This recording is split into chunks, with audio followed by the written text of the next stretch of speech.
নমস্কার। ইকোলজি আর একটা ক্লাসে আমরা ইকোলজি পার্টটা আমরা পড়ছিলাম সেমিস্টার 4 এর। আর একটা ক্লাসে আবার আমরা এসে গেছি আর একটা ভিডিও নিয়ে। সেমিস্টার 4 এর অলরেডি আমরা পপুলেশন ইন্টারঅ্যাকশন এই চ্যাপ্টারটা আমরা অলরেডি শেষ করে ফেলেছি। আমরা পরের চ্যাপ্টারটায় চলে যাব, যেই চ্যাপ্টারটা হচ্ছে ইকোসিস্টেম।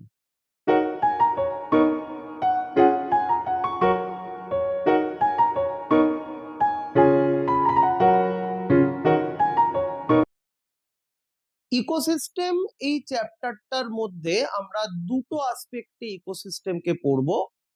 একটা হলো আমরা ইকোসিস্টেমের জেনারেল ক্যারেক্টার গুলো পড়বো, একটা ইকোসিস্টেমের কি কি ক্যারেক্টার থাকতে পারে, একটা ইকোসিস্টেমের আন্ডারে কি কি কম্পোনেন্টস থাকতে পারে সেটা আমরা পড়বো। আর তারপর আমরা এর সঙ্গে পড়বো একটা ইকোসিস্টেম কিভাবে কাজ করে, ইকোসিস্টেমের ফাংশনিংটা কিভাবে হয়। এই দুটো পার্ট নিয়ে আমাদের এই চ্যাপ্টার, দ্যাটস দ্য ইকোসিস্টেম। আমি Aniket Bhattacharya, assistant teacher, Narendrapur Ramakrishna Mission, নতুন একটা ইকোসিস্টেমের ভিডিও নিয়ে তোমাদের কাছে চলে এসেছি। তো আমরা সরাসরি ভাবে ভিডিওর লেকচারে চলে যাই। ইকোসিস্টেম, দেখো ইকোসিস্টেম জিনিসটা কি? An ecosystem can be visualised as, একটা ভীষণ ইম্পর্টেন্ট ওয়ার্ড এখানে লেখা আছে, that's the functional unit of nature. Functional unit of nature মানে কি?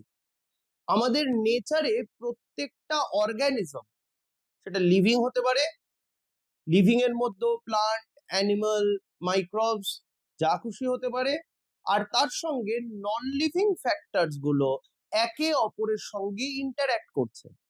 এবং এই ইন্টারঅ্যাকশনের ফলেই আলটিমেটলি আমরা দেখতে পাচ্ছি যে টোটাল একটা নেচারে সমস্ত কিছুর মধ্যে একটা ব্যালেন্স রয়েছে। তাহলে এই ব্যালেন্সটা মেনটেন করার জন্য আমাদের যে জিনিসটা মেনলি রেসপন্সিবল সেটাই হলো ecosystem. So ecosystem can be visualised as the functional unit of nature where living organism interact among themselves। একটা লিভিং অর্গানিজম সে আর একটা লিভিং অর্গানিজমের সঙ্গে ইন্টারঅ্যাক্ট করছে, and also with the surrounding, that means the physical environment। এবং এই living organism গুলো তার আশেপাশের যে এনভায়রনমেন্ট তার সঙ্গে একটা ইন্টারঅ্যাকশন করছে। আর এই দুটো ইন্টারঅ্যাকশনের ফলে, দুটো ইন্টারঅ্যাকশন মানে কি? দুটো ইন্টারঅ্যাকশন মানে একটা লিভিং অর্গানিজমের সঙ্গে আর একটা লিভিং অর্গানিজমের ইন্টারঅ্যাকশন, একটা লিভিং অর্গানিজমের সঙ্গে এনভায়রনমেন্টের ইন্টারঅ্যাকশন। এই দুটো ইন্টারঅ্যাকশনই কিন্তু আলটিমেটলি নেচারকে একটা স্টেবিলিটি দিচ্ছে। ঠিক আছে? ইকোসিস্টেম ভ্যারিজ, ইকোসিস্টেম মুছে নিই এই জায়গাটা, ecosystem varies greatly in their size, form, ranging from a small pond to large forest। ছোট একটা ইকোসিস্টেম হতে পারে, একটা ছোট পুকুর, সেটাও একটা ইকোসিস্টেম। কেন? তার কারণ সেখানে কিছু নন লিভিং মেটেরিয়াল রয়েছে, জল আছে, জলের মধ্যে ডিজলভস কিছু মিনারেলস রয়েছে, জলের নিচে মাটি রয়েছে, এবং তার সঙ্গে কিছু লিভিং এলিমেন্টস সেখানে রয়েছে, ছোট মাছ, বড় মাছ, কিছু ইনসেক্টস, কিছু মাইক্রোবস। তার মানে একটা ছোট পন্ড সেটাও যেমন একটা ইকোসিস্টেম, একটা লার্জ ফরেস্ট সেখানেও আমরা কিছু অ্যাবায়োটিক আর বায়োটিক ফ্যাক্টরস দেখতে পাই যারা একে অপরের সঙ্গে ইন্টারঅ্যাক্ট করছে।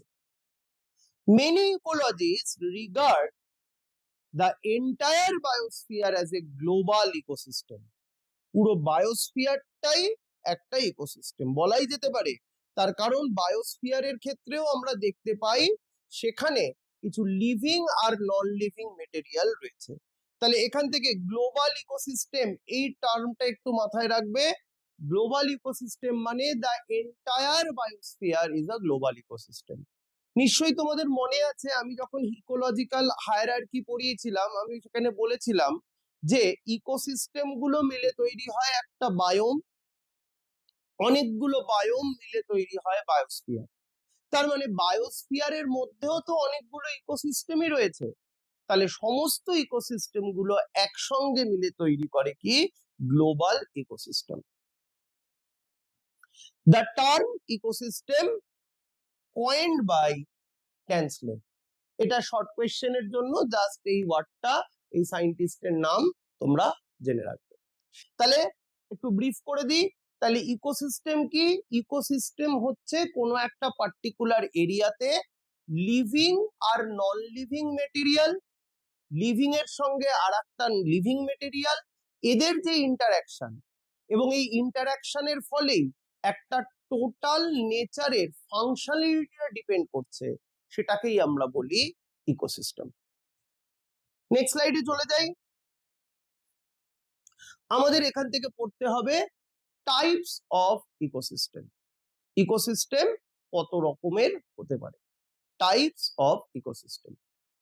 দেখো, ইকোসিস্টেমকে on the basis of place, কোন জায়গায় ইকোসিস্টেমটা রয়েছে তার উপর বেস করে আমরা ইকোসিস্টেমকে দেখো দুটো ক্যাটাগরিতে ভাগ করতে পারি। একটাকে আমরা বলি টেরেস্ট্রিয়াল ইকোসিস্টেম, টেরেস্ট্রিয়াল মানে ল্যান্ড ইকোসিস্টেম, আর আরেকটাকে আমরা বলি অ্যাকোয়াটিক ইকোসিস্টেম। তাহলে কোন জায়গায় ইকোসিস্টেমটা অকুপাই করে রেখেছে তার উপর বেস করে আমরা ইকোসিস্টেমকে দুটো ক্যাটাগরিতে ভাগ করতে পারি। কি কি? Terrestrial ecosystem and aquatic ecosystem. Terrestrial and aquatic. Terrestrial ইকোসিস্টেমের মধ্যে কি কি হতে পারে? ফরেস্ট, গ্রাসল্যান্ড, ডেজার্ট, এগুলো সব টেরেস্ট্রিয়াল ইকোসিস্টেমের এক্সাম্পল। এগ্রিকালচারাল ফিল্ড, সেটাও কিন্তু টেরেস্ট্রিয়াল ইকোসিস্টেমের এক্সাম্পল। আর কি হতে পারে? কিছু অ্যাকোয়াটিক ইকোসিস্টেম হতে পারে, পন্ড, লেক, ওয়েটল্যান্ড, রিভার, সি, সমুদ্র, অ্যাকোয়াটিক ইকোসিস্টেম। এস্টুয়ারি, এস্টুয়ারি মানে কি? এস্টুয়ারি মানে হচ্ছে ইন্টারটাইডাল জোন, যেখানে মিষ্টি জল আর নোনা জল যে জায়গাটায় এসে মেশে, কোস্টাল রিজিয়নস গুলো, ঠিক আছে, যেখানে নদী আর সমুদ্র এসে মিশছে, মোহনা, সেই জায়গায় আমরা এস্টুয়ারি বলি। ঠিক আছে, যেমন ধরো Sundarban region, Sundarban region estuary. তাহলে সেটাও ওয়ান টাইপ অফ কি অ্যাকোয়াটিক ইকোসিস্টেমের example. On the basis of size, size অনুযায়ী আমরা ইকোসিস্টেমকে দেখো চারটে ভাগে ভাগ করতে পারি। যেমন মেগা ইকোসিস্টেম, সবচাইতে বড় মেগা ইকোসিস্টেম কি হতে পারে? সি। ম্যাক্রো ইকোসিস্টেম আরেকটু ছোট, অনেক বইতে তোমরা পাবে ম্যাক্রো ইকোসিস্টেমকে অনেক বইতে মেসো ইকোসিস্টেমও বলে, দুটোই ঠিক। তাহলে ম্যাক্রো ইকোসিস্টেম এক্সাম্পল আরেকটু ছোট, ফরেস্ট, গ্রাসল্যান্ড। মাইক্রো ইকোসিস্টেম আরো একটু ছোট, পন্ড হতে পারে, লেক হতে পারে। আর ন্যানো ইকোসিস্টেম সবচাইতে ছোট, কি হতে পারে? একটা ছোট কিচেন গার্ডেন হতে পারে। কিচেন গার্ডেন মানে কি? কিচেন গার্ডেন মানে হচ্ছে ধরো তুমি তোমার বারান্দায় বা তোমার উঠোনে কিছু সবজি টবজি লাগিয়েছো, তো সেটাও তো একটা ecosystem. Aquarium, aquarium is also considered as a ecosystem. এখানে একটা জিনিস একটু কিন্তু মাথায় রাখবে, ধরো একটা ফিশ বোল আছে, একটা ছোট্ট ফিশ বোল, তার মধ্যে তুমি একটা মাছ রেখে দিয়েছো, একটা পাম্প চালিয়ে দিয়েছো, সেটাকে কিন্তু আমরা ইকোসিস্টেম বলবো না। কিন্তু ধরো একটা অ্যাকুয়ারিয়াম তোমার বাড়িতে আছে, that's considered as a ecosystem. কেন? একটা জায়গা ইকোসিস্টেম হতে গেলে সেখানে প্রডিউসার থাকতে হবে। তুমি তোমার অ্যাকুয়ারিয়ামের মধ্যে কিছু গাছপালা রেখেছো, কিছু কনজিউমার থাকতে হবে, কিছু মাছ সেখানে ঘোরাফেরা করছে, এবং কিছু ডিকম্পোজার্স থাকতে হবে। ধরো এই মাছগুলো অলরেডি যে এক্সক্রিটা গুলোকে বার করলো, সেটা ওই পাথরের ফাঁকে অ্যাকুয়ারিয়ামের নিচে ধীরে ধীরে ধীরে ধীরে স্টোর হচ্ছে, সেখানে হতেই পারে কিছু ডিকম্পোজার্স তৈরি হচ্ছে, প্যারাসাইটস তৈরি হচ্ছে। তাহলে aquarium that's also considered as a ecosystem, but it is considered as the closed form of ecosystem. ঠিক আছে, এবার আরো একটা ফর্ম হতে পারে ইকোসিস্টেম। এই যে সমস্ত ইকোসিস্টেম গুলো এখানে আমাদের দেখানো আছে, এই ইকোসিস্টেম গুলোকে আমরা আরো একটা প্যারামিটারে ভাগ করতে পারি। এক ধরনের ইকোসিস্টেমকে আমরা বলি ন্যাচারাল ইকোসিস্টেম, যেটা নেচারে আপনা আপনি তৈরি হয়েছে। নিশ্চয়ই তোমরা এখান থেকে দেখেই বুঝতে পারছো ন্যাচারাল ইকোসিস্টেম গুলো কি কি। Forest, pond, lake, wetlands, all this are the natural ecosystem. আর কিছু কিছু ইকোসিস্টেম তৈরি হয় due to human activity. Aquarium, artificial ecosystem. বা ধরো agricultural field, the agricultural field is also the example of that's the anthropogenic বা man made ecosystem. তাহলে ecosystem দুটো ক্যাটাগরিতে আমরা ভাগ করতে পারি আরো। একটাকে আমরা বলি ন্যাচারাল ইকোসিস্টেম, একটাকে আমরা বলি অ্যানথ্রোপোজেনিক বা ম্যান মেড ইকোসিস্টেম। তো এইখান থেকে প্রত্যেকটা ইকোসিস্টেমের নাম এবং তার এক্সাম্পলস গুলো তোমরা একটু ভালো করে পড়ে রাখবে।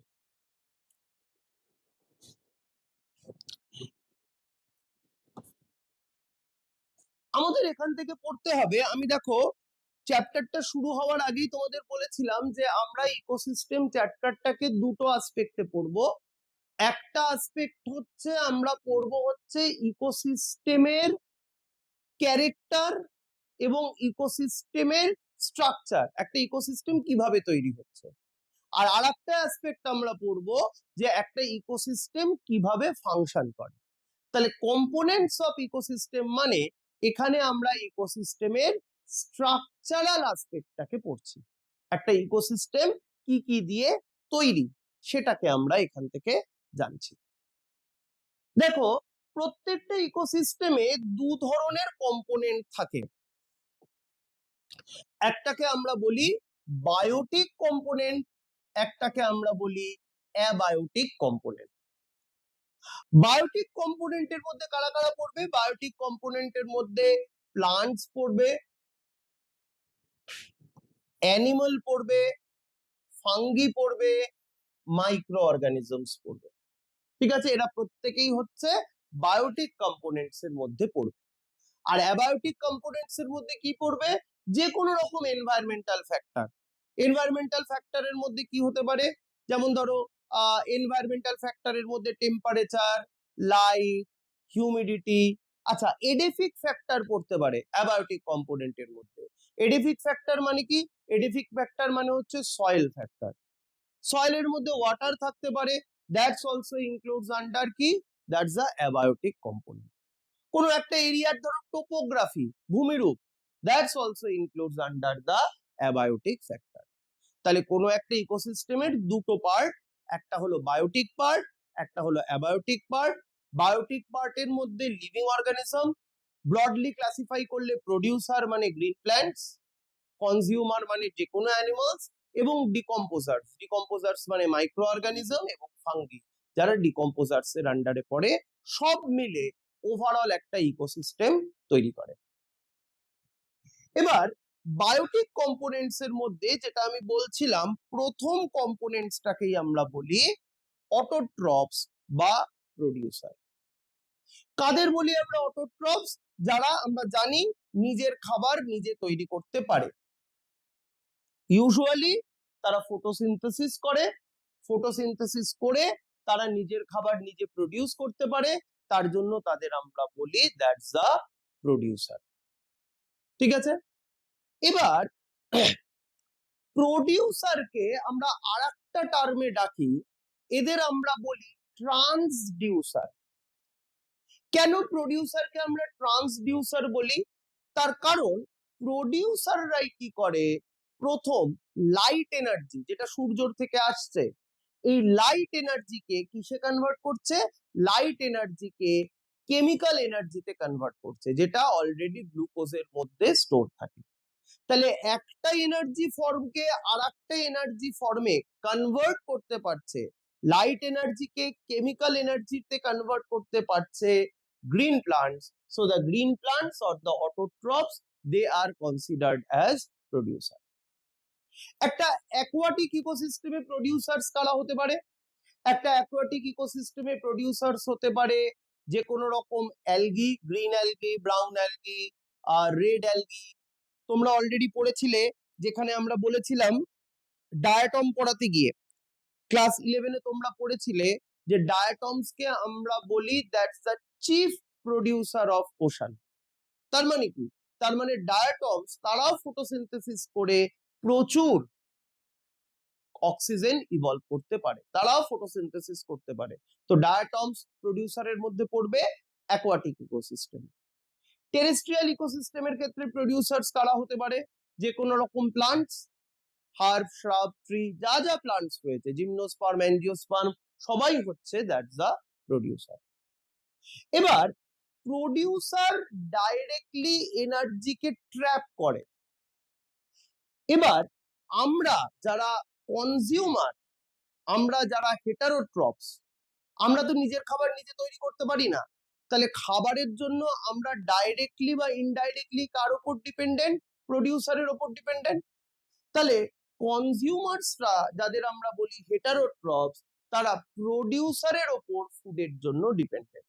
So get energy by eating the other organisms, they are the consumers. ঠিক আছে? অন্য কোনো অর্গানিজম, তারা নিজেরা নিজের খাবার তৈরি করতে পারে না, তারা এনার্জির জন্য, খাবারের জন্য অন্য কাউকে কনজিউম করে। সেটা প্রডিউসারও হতে পারে বা অন্য কোনো কনজিউমার্সও হতে পারে। এবার এই কনজিউমার্সদের আমরা অনেকগুলো ক্যাটাগরিতে ভাগ করতে পারি। 3টে ক্যাটাগরি, অনেক বইতে তোমরা 4টে ক্যাটাগরিও দেওয়া থাকে। প্রথম যাকে আমরা বলি প্রাইমারি কনজিউমার। প্রাইমারি কনজিউমার মানে কি? প্রাইমারি কনজিউমার মানে যারা হলো হার্বিভোর। হার্বিভোর যারা ডাইরেক্টলি প্রডিউসারকে খাচ্ছে, তারাই হলো herbivore. That herbivores that eat producers are known as a primary consumer. Deer, insects, আমি একটা এক্সাম্পল বলি, যেমন ধরো গ্রাস, গ্রাসকে ডিয়ার খেলো, তাহলে গ্রাস হলো প্রডিউসার, ডিয়ার হলো প্রাইমারি কনজিউমার। আবার ইনসেক্টস বলেছে, ধরো গ্রাস, গ্রাসটাকে গ্রাস হপার খেলো, ঠিক আছে, তাহলে গ্রাস হলো প্রডিউসার, গ্রাস হপার হলো প্রাইমারি কনজিউমার। তাহলে যারা যারা হার্বিভোর, তারা প্রত্যেকেই হলো প্রাইমারি কনজিউমার। এবার নেক্সট কি? That's the secondary consumer. Secondary consumers কারা?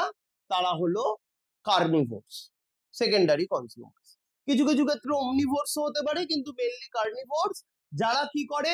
প্রাইমারি কনজিউমার্সকে যারা খায়, ঠিক আছে, দ্যাট ইট প্রাইমারি কনজিউমার্স। কারা হতে পারে? যেমন ধরো অ্যাজ পার এক্সাম্পল, এই ইনসেক্টটাকে একটা স্নেক খেয়ে ফেললো, তাহলে স্নেক কি? স্নেক হলো কি? Snake is a primary consumer এই ক্ষেত্রে। নেক্সট কি হতে পারে? যেমন ধরো অ্যাজ পার এক্সাম্পল, ধরো ইনসেক্টটা আমি যেটা এক্সাম্পল বলেছিলাম, যে ধরো গ্রাসকে খেলো গ্রাস হপার, এবার এই গ্রাস হপারকে একটা টোড, ব্যাং খেয়ে ফেললো, তাহলে ব্যাং কি? ব্যাং এখানে হলো দ্যাটস আ সেকেন্ডারি কনজিউমার। ঠিক আছে? টারশিয়ারি কনজিউমার বা কোয়াটারনারি কনজিউমার কি? কোয়াটারনারি কনজিউমারকে অনেক সময় টপ কনজিউমারও বলে, ঠিক আছে। টারশিয়ারি কনজিউমার মানে কি?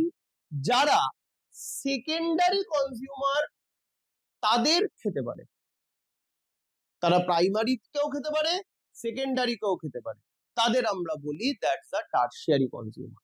আর টারশিয়ারি কনজিউমারকেও যারা খেতে পারে বা বাকি গ্রুপগুলোকেও খেতে পারে, তাদের আমরা বলি দ্যাটস আ কোয়াটারনারি কনজিউমার। তাহলে প্রাইমারি, সেকেন্ডারি, টারশিয়ারি, কোয়াটারনারি। অনেক জায়গায় টারশিয়ারি আর কোয়াটারনারি একসঙ্গে করে দেওয়া হয়, তার জন্য এখানে আমি দুটোকে একসঙ্গে লিখেছি, ঠিক আছে। তাহলে top predators that eat secondary or the tertiary consumers, that's known as a quaternary consumer. আর টারশিয়ারি কনজিউমার মানে কি? টারশিয়ারি কনজিউমার মানে যারা সেকেন্ডারি কনজিউমারকে খাবে। যেমন ধরো অ্যাজ পার এক্সাম্পল, যেমন ধরো আমি যদি বলি lion, the lion is a example of the top consumer. তারা যেমন একটা প্রাইমারি কনজিউমারকেও খেতে পারে, তেমনি একটা সেকেন্ডারি কনজিউমারকেও খেতে পারে, টারশিয়ারিকেও খেতে পারে, টপ কনজিউমার, ঠিক আছে। ডিকম্পোজার্স দিজ আর দ্য স্যাপ্রোটপস, খুব ইম্পর্টেন্ট। যে কোনো ইকোসিস্টেমে কিন্তু ডিকম্পোজার্স ভেরি ইম্পর্টেন্ট। কেন ডিকম্পোজার্স ভেরি ইম্পর্টেন্ট? তার কারণ ডিকম্পোজার্সরাই কি করে, এরা ধরো কোনো একটা অর্গানিজম মারা গেছে, কোনো একটা প্লান্ট বা অ্যানিমাল মারা গেছে, তার বডিটাকে ধীরে ধীরে পচিয়ে গলিয়ে যে মেটেরিয়াল গুলো অলরেডি অর্গানিজমটা কনজিউম করেছিল সেটাকে আবার নেচারে ফিরিয়ে দেয়। আচ্ছা, ডিকম্পোজার্সরাও কিন্তু কনজিউমার, এদের আমরা বলি মাইক্রো কনজিউমার। ডিকম্পোজার্স আর micro consumers more or less same. কারা ডিকম্পোজার্স হতে পারে? Mainly bacteria and fungi are the main decomposers. তাহলে আমি একটু আগেই বললাম যে কোনো ইকোসিস্টেমের স্ট্রাকচার তিনটে এলিমেন্টের উপর দাঁড়িয়ে আছে। এক হলো কি প্রডিউসার, 2 নম্বর কি কনজিউমার, 3 নম্বর কি ডিকম্পোজার্স। ইকোসিস্টেম রিলেটেড কয়েকটা টার্মিনোলজি আমাদের পড়তে হবে। প্রথম টার্মিনোলজিটা দেখো লেখা আছে ডেট্রিভোরস। দেখো, these are the heterotrophs that obtain nutrient by consuming detritus। একটা নতুন ওয়ার্ড পেলাম যেটাকে আমরা বলি detritus।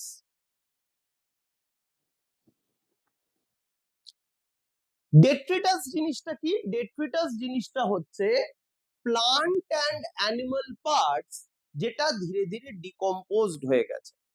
ডিকম্পোজড মেটেরিয়াল সেটাকে খাবার হিসাবে যারা খাচ্ছে তাদেরই আমরা বলি ডেট্রিভোরস। আর ডিকম্পোজ প্লান্ট অ্যান্ড অ্যানিমালস ম্যাটারকে আমরা বলি ডেট্রিটাস। কারা ডেট্রিটাস হতে পারে বা ডেট্রিভোরস হতে পারে? যেমন আর্থওয়ার্ম। আর্থওয়ার্ম কি করে? ধরো কোনো একটা পাতা জঙ্গলের মধ্যে পড়লো, যেটাকে আমরা লিটার বলি, সেটা ধীরে ধীরে পাতাটা ধীরে ধীরে পচে যাচ্ছে, আর্থওয়ার্ম এসে কি করলো? সেই পাতাটাকে খেয়ে ফেললো। শকুন ভাগাড়ে মরা পচা গলা মরা সেগুলোকে খেয়ে ফেলছে। সো দিস আর দা ডেট্রিভোরস। দুটো টার্মিনোলজি আমাদের পড়তে হবে। দেখো, একটা লিখেছে স্ট্যান্ডিং ক্রপ, একটাই লেখা আছে স্ট্যান্ডিং স্টেট। কাকে আমরা বলি স্ট্যান্ডিং ক্রপ? স্ট্যান্ডিং ক্রপ মানে হচ্ছে কোনো একটা পার্টিকুলার ইকোসিস্টেমে লিভিং ম্যাটার যতগুলো রয়েছে, লিভিং ম্যাটার মানে যে কোনো লিভিং ম্যাটার হতে পারে, প্লান্ট অ্যানিমাল থেকে শুরু করে যে কোনো লিভিং ম্যাটার যতগুলো রয়েছে, যত অ্যামাউন্টে রয়েছে, সেটাকে বলে স্ট্যান্ডিং ক্রপ। আর কোনো একটা ইকোসিস্টেমে নন লিভিং ম্যাটার যতটা রয়েছে তাকেই আমরা বলি স্ট্যান্ডিং স্টেট। তাহলে ইকোসিস্টেমের রেসপেক্টে এই দুটো টার্ম আমাদের জানতে হবে। একটা হলো standing state, standing crop. Standing state মানে the total amount of non-living material present in an ecosystem. Standing state মানে total total amount of living material which is present inside the ecosystem. Stratification. Stratification মানে কি? দেখো, vertical distribution of different species occupy at different level। মানে কি? ধরো একটা পাহাড় আছে, এই পাহাড়ের ঠিক নিচের দিকে ধরো এক ধরনের গাছ আছে। আমি পাহাড়টায় আরেকটু ওপরের দিকে উঠে গেলাম, সেখানে ধরো কিছু অন্যরকম গাছ। আমি পাহাড়টার আরো উপরের দিকে উঠে গেলাম, সেখানে আমি দেখতে পারবো কিছু অন্যরকম গাছ।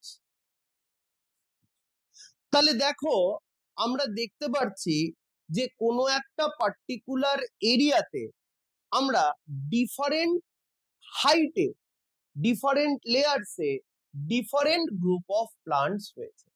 এটাকেই আমরা বলি স্ট্র্যাটিফিকেশন।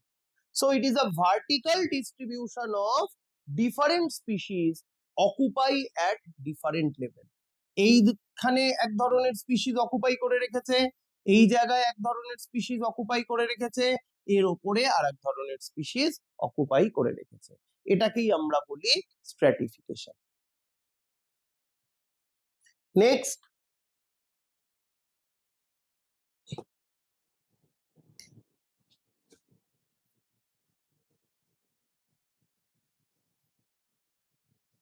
হ্যাঁ, এবার নেক্সট আমাদের যেটা পড়তে হবে একটা ইকোসিস্টেমের ফাংশন, একটা ইকোসিস্টেম কিভাবে কাজ করে। একটা ইকোসিস্টেম প্রধানত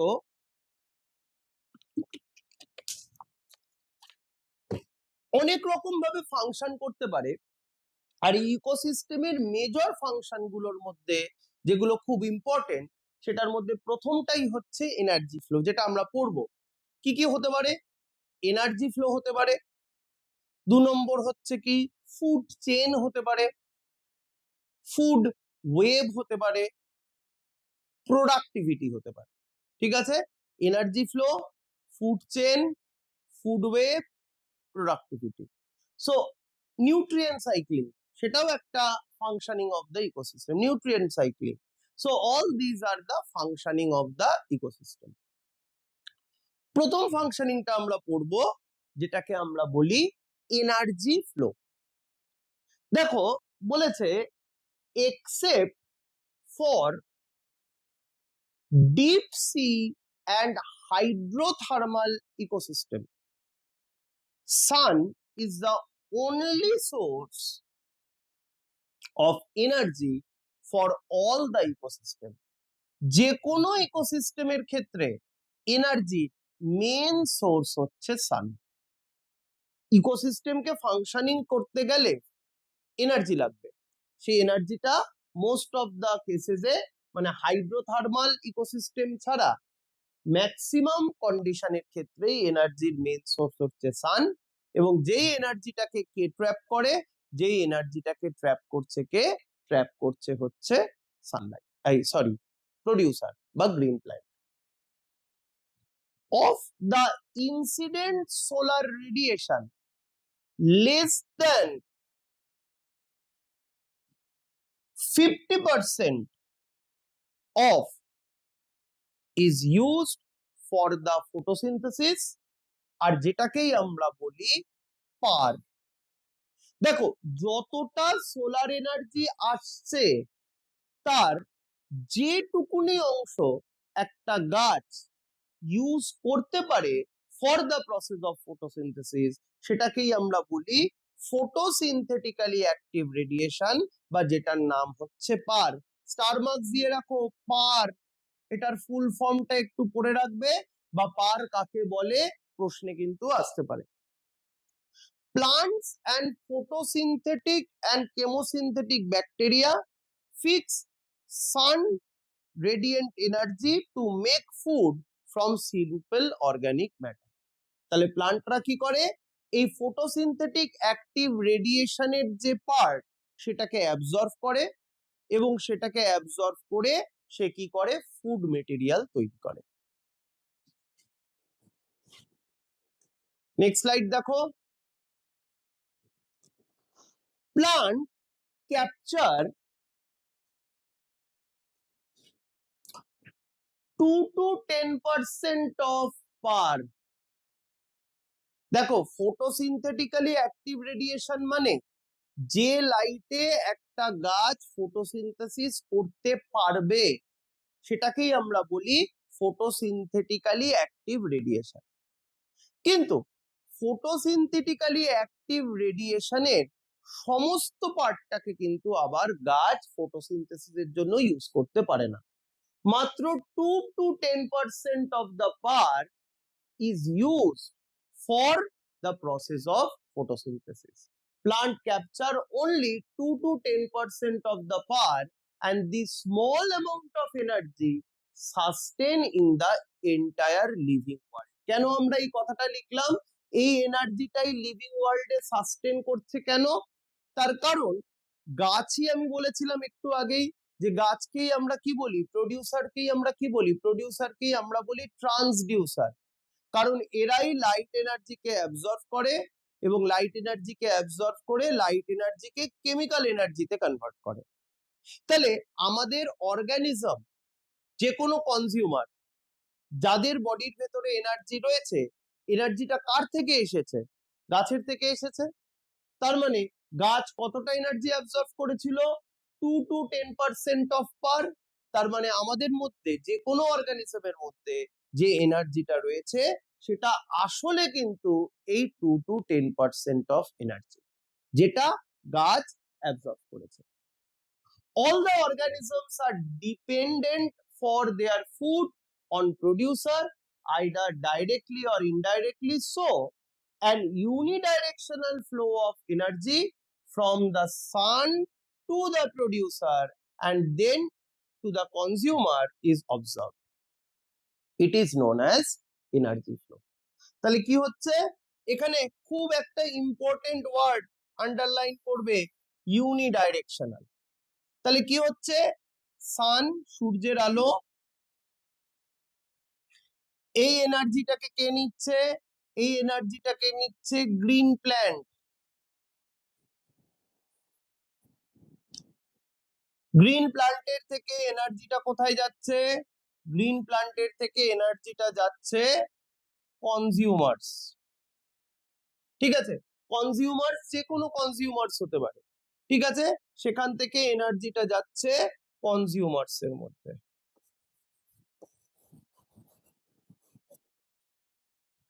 কনজিউমার্স থেকে এনার্জিটা কোথায় যাচ্ছে, ডিকম্পোজার্স এর মধ্যে, ডিকম্পোজার্স এর মধ্যে। এবং ডিকম্পোজার্স এনার্জিটাকে আবার কোথায়, নেচারে ফিরিয়ে দিচ্ছে, নেচারে ব্যাক করে দিচ্ছে। তাহলে কনজিউমার থেকে, সান থেকে প্লান্ট হয়ে কনজিউমার হয়ে ডিকম্পোজার্স, এই যে এনার্জির এই যে ইউনিডাইরেকশনাল ফ্লো, সেটাকেই আমরা বলি দ্যাটস দ্য এনার্জি ফ্লো। এবং এই এনার্জি ফ্লো সবসময় থার্মোডাইনামিক্স এর সেকেন্ড ল কে মেনটেন করে চলে। ঠিক আছে, নেক্সট খুব ইম্পর্টেন্ট, লিন্ডেম্যানস 10% রুল। লিন্ডেম্যানস 10% রুল মানে কি, লিন্ডেম্যানস 10% রুল এটা দিয়েছিল একজন ব্যক্তি যার নাম হচ্ছে লিন্ডেম্যান। তিনি বলেছিলেন যে কোনো একটা অর্গানিজম টোটাল এনার্জি 10% নেক্সট স্টেজে পাঠায়, নেক্সট ট্রফিক লেভেলে পাঠায়। ট্রফিক লেভেল মানে কি, এমন একটা অর্গানিজমের লেভেল যার মধ্যে কিছু পরিমাণে এনার্জি রয়েছে। তাহলে 10% rule of energy flow in the ecosystem states that only 10% of the energy from one trophic level to another trophic level is transferred because 90% or the most of the energy get utilized. দেখো remaining 90% are lost as heat, used for the metabolism, lost as waste and limiting the length of the food chain. Food চেনটা কতটা বড় হবে, সেখানে 2 জন থাকবে না 3 জন থাকবে না 10 জন থাকবে, সেটাকেও ডিটারমাইন করবে কে, সেটাকেও ডিটারমাইন করবে হচ্ছে এনার্জি। তাহলে লিন্ডেম্যান বললেন যে কোনো একটা অর্গানিজম থেকে নেক্সট অর্গানিজম কতটা এনার্জি পাবে সেটা ডিপেন্ড করবে 10% রুলের উপর। 90% সে ব্যবহার করে ফেলবে বা ওয়েস্ট হয়ে যাবে, মাত্র 10% সে নেক্সট গ্রুপে পাঠাবে। ছবিটা একটু লক্ষ্য করো, ছবিটা হচ্ছে দেখো টোটাল সান, সেখান থেকে খুব অল্প পরিমাণের এনার্জি প্রডিউসারের মধ্যে গেছিল, প্রডিউসার থেকে 10% প্রাইমারি কনজিউমার, সেখান থেকে 10% সেকেন্ডারি কনজিউমার, সেখান থেকে 10% টারশিয়ারি কনজিউমার। দেখো এখানে 10,000 জুল, 1000 জুল, 100 জুল, 10 জুল। তাহলে এনার্জি ফ্লো সবসময় এই 10% রুল কিন্তু ফলো করে। তাহলে এখান থেকে যদি এনার্জি ফ্লোর ক্যারেক্টার আমাদের যদি জানতে চায়, কোয়েশ্চেনে আসতেই পারে, তাহলে লিখতে হবে যে এনার্জি ফ্লো সবসময় ইউনিডাইরেকশনাল। 2 নম্বর বলতে হবে হাইড্রোথার্মাল ভেন্ট ছাড়া এনার্জির মেন সোর্স হচ্ছে সান, যেটা প্রডিউসাররা ক্যাপচার করে, সেখান থেকে কনজিউমার আর ডিকম্পোজার্স এর মধ্যে ধীরে ধীরে ফ্লো করে। নেক্সট হচ্ছে এনার্জি ফ্লো থার্মোডাইনামিক্স এর সেকেন্ড লকে মেনটেন করে চলে, এবং খুব ইম্পর্টেন্ট এনার্জি ফ্লো সবসময় লিন্ডেম্যানস 10% রুলকে ফলো করে। তার মানে একটা ট্রফিক লেভেল মানে যেখানে এনার্জি রয়েছে, একটা ট্রফিক লেভেল থেকে নেক্সট ট্রফিক লেভেলে এনার্জি কতটা যাবে? 10% যাবে। 90% ইউজ হয়ে যাবে বা ওয়েস্ট হবে, মাত্র 10%ই নেক্সট গ্রুপে যেতে পারে। ঠিক আছে, তাহলে আমরা ইকোসিস্টেমের ফাংশনের এই পর্যন্ত আমরা পড়লাম, ইকোসিস্টেমের ফাংশনের এনার্জি ফ্লো পড়লাম। এই পর্যন্ত আজকের ক্লাস থাকুক, পরের ক্লাসে আমরা ইকোসিস্টেমের বাকি ফাংশনগুলো থাকবে পড়বো। খুব ভালো থেকো, থ্যাংক ইউ।